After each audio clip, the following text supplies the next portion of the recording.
कि रसिया ने फरवरी 2023 में यूक्रेन पर अटैक क्यों किया था, क्यों हमला किया था। इसके कुल 3 रीजन हैं, लेकिन इनमें से 2 रीजन तो बहुत वायरल हुआ, तीसरा रीजन वायरल नहीं हो पाया है अब तक। पहला रीजन ये था कि जो रसिया है वह अटैक इसलिए किया यूक्रेन के ऊपर क्योंकि यूक्रेन चाहता था कि वह नाटो में शामिल हो जाए।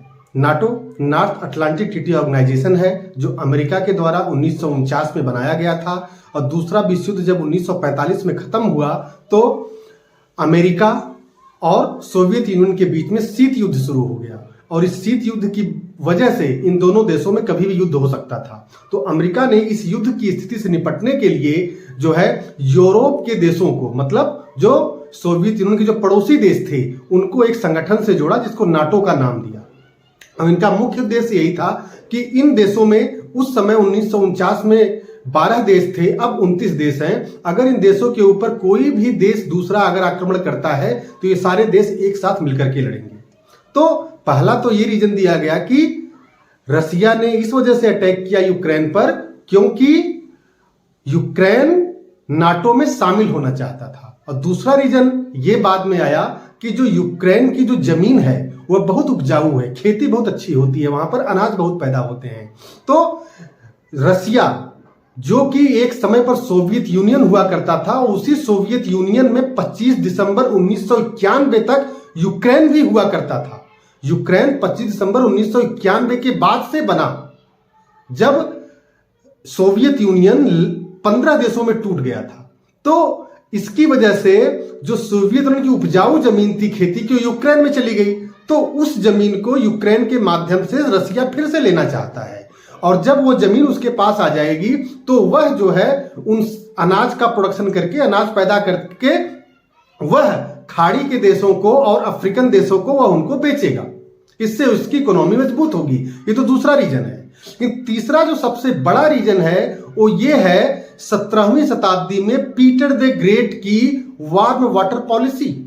वार्म वाटर पॉलिसी क्या है कि रसिया के जितने भी बंदरगाह हैं, सी पोर्ट हैं, वे उत्तरी गोलार्ध की तरफ हैं, जो कि साल भर ऑपरेशनेबल नहीं रहते हैं, या वहां जहाज साल भर नहीं चलाई जा सकती, बर्फ जम जाता है। तो रसिया जो है काला सागर में जो बंदरगाह यूक्रेन के हैं और क्रीमिया के हैं, वह उन बंदरगाहों को कब्जाना चाहता है। और इसी के सिलसिले में 2014 में व्लादिमीर पुतिन जो कि रसिया के प्रेसिडेंट हैं, उन्होंने क्रीमिया को रसिया में मिला लिया, और उनको 4 बंदरगाह मिल गए जिनके माध्यम से ये जो है वो दुनिया भर में अपना व्यापार कर सकते हैं। अगर उत्तरी गोलार्ध के सी पोर्ट या बंदरगाह ऑपरेशनेबल नहीं रहते हैं तो इससे दूरी भी कम होगी। अब जो काला सागर है, जो ब्लैक सी है, वह टर्की के रास्ते भूमध्य सागर से जुड़ा हुआ है, और भूमध्य सागर और लाल सागर के बीच में स्वेज नहर है। तो स्वेज नहर के माध्यम से ये एशिया में भी आ जाएंगे और भूमध्य सागर से यूरोप में भी चले जाएंगे, और अमेरिका साउथ अमेरिका और नॉर्थ अमेरिका में भी चले जाएंगे।